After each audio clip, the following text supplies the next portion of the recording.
नमस्कार, सुस्वागतम, वेलकम। मैं निधि शिमाली आपके अपने इस YouTube चैनल में आप सभी का स्वागत करती हूँ।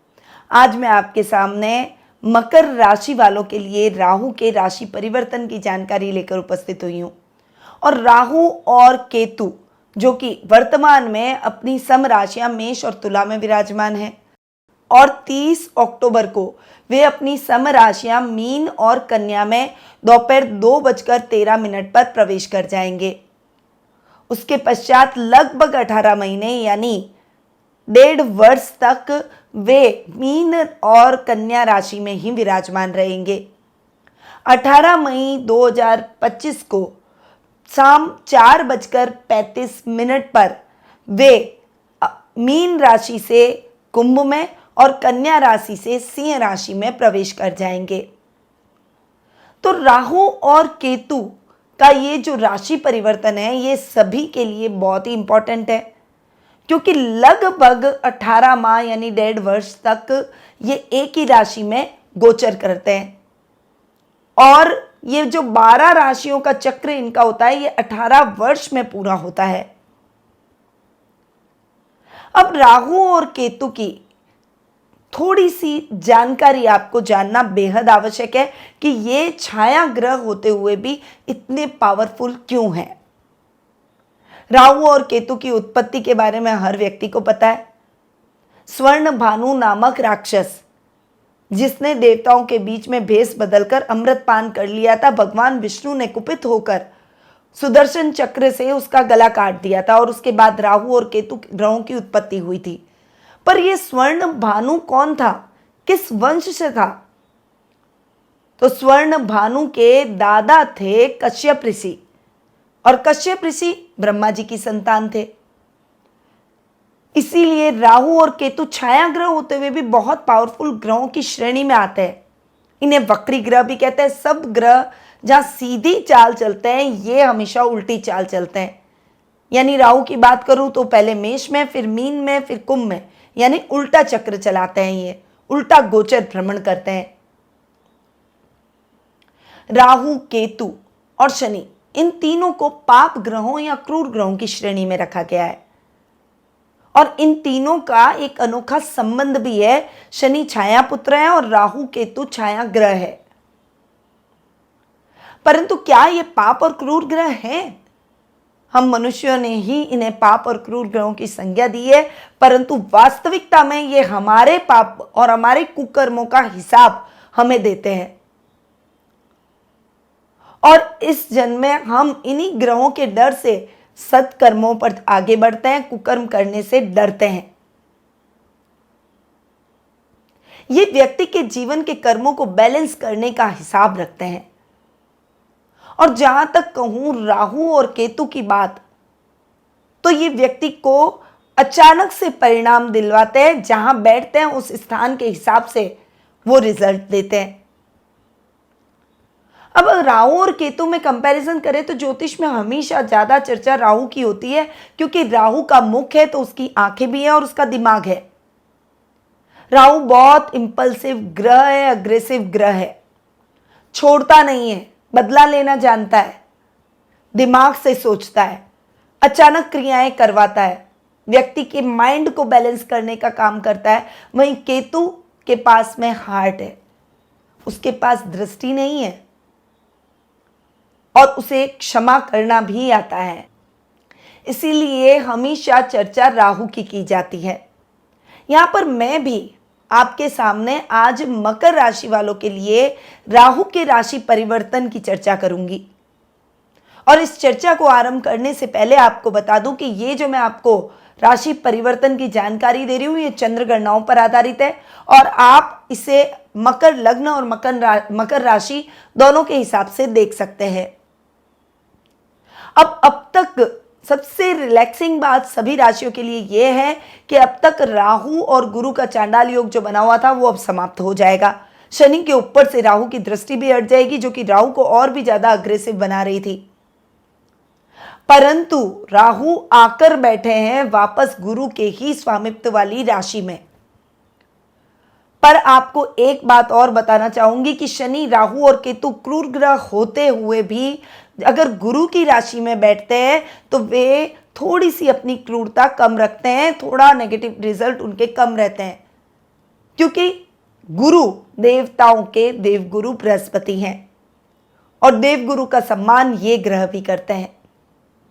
इसीलिए अगर गुरु के घर में राहु आकर बैठे हैं तो वो बहुत ज़्यादा बैड इफेक्ट किसी भी राशि को नहीं देंगे। थोड़ा सा उनका जो बैड इफेक्ट है थोड़ा कम होता हुआ दिखाई देगा, थोड़ी उनकी अग्रेसिवनेस कम होती हुई दिखाई देगी।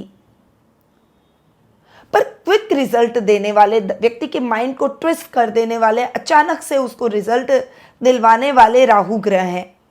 और मकर राशि के लिए राहु 3rd हाउस में आकर बैठे हैं। मकर राशि वालों के लिए ये जो राहु का राशि परिवर्तन है, ये शानदार रिजल्ट लेकर आने वाला है।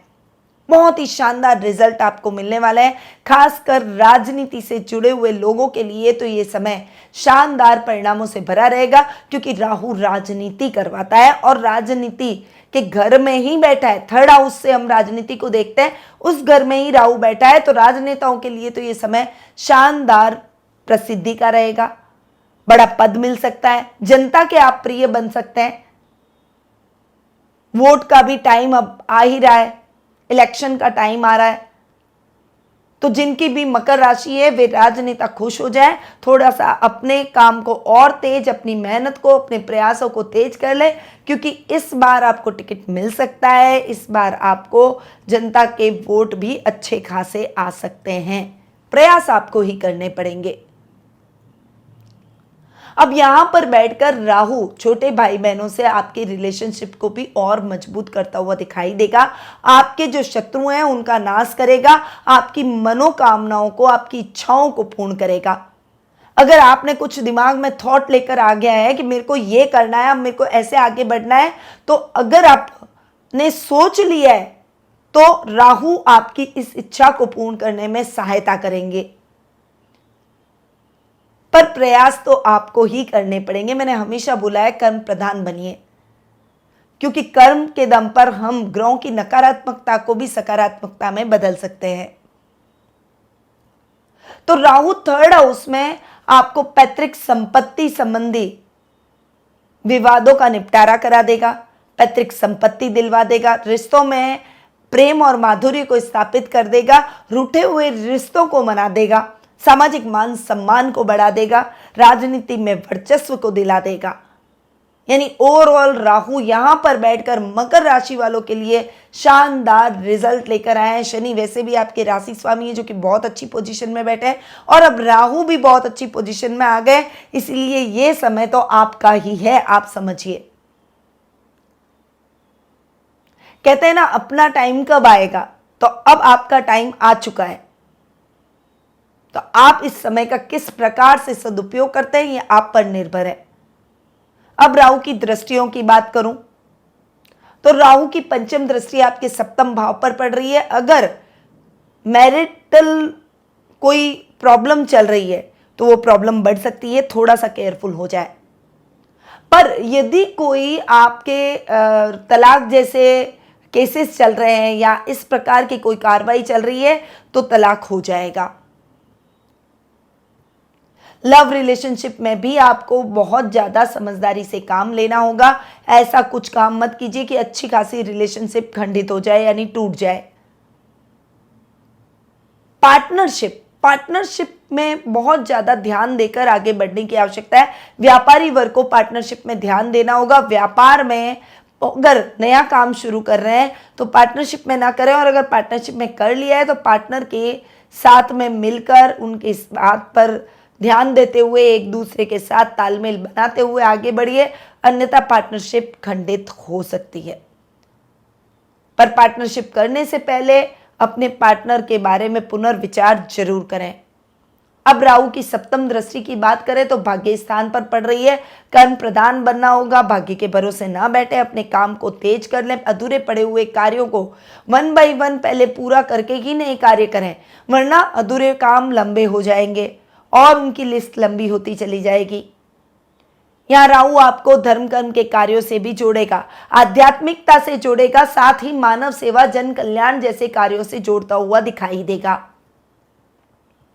अब राहु की नवम दृष्टि आपके लाभ भाव पर पड़ रही है, जो कि आपके लाभ को थोड़ा सा फ्लक्चुएट कर सकती है। इसीलिए अपने लाभ की स्थितियों को सहेजने के लिए निवेश करते समय, वापस इन्वेस्ट करते समय, लाभ को घुमाते समय ध्यान रखिए।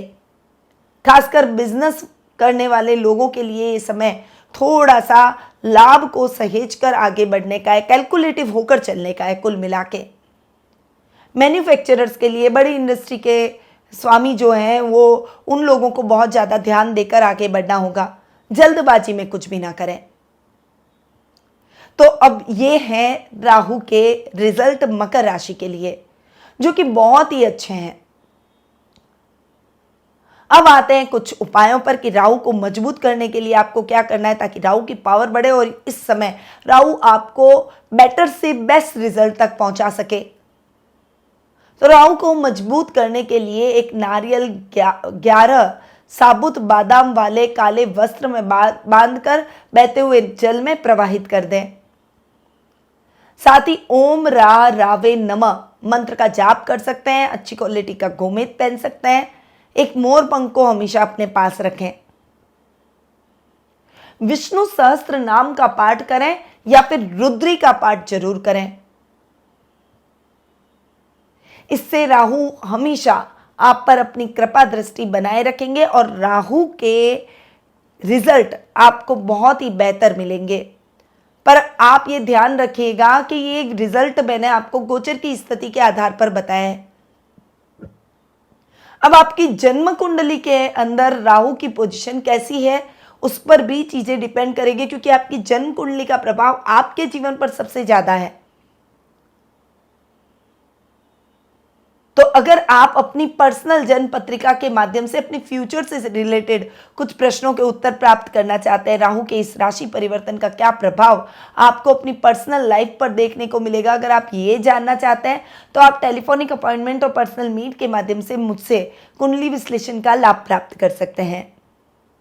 अधिक जानकारी के लिए स्क्रीन पे दिए गए नंबरों पर कॉल या फिर व्हाट्सएप जरूर करें। अब मैं अपनी वाणी को यहीं विराम देती हूँ। स्वस्थ रहिए, व्यस्त रहिए, मस्त रहिए और हमेशा मुस्कुराते रहिए। जय श्री राधे कृष्णा।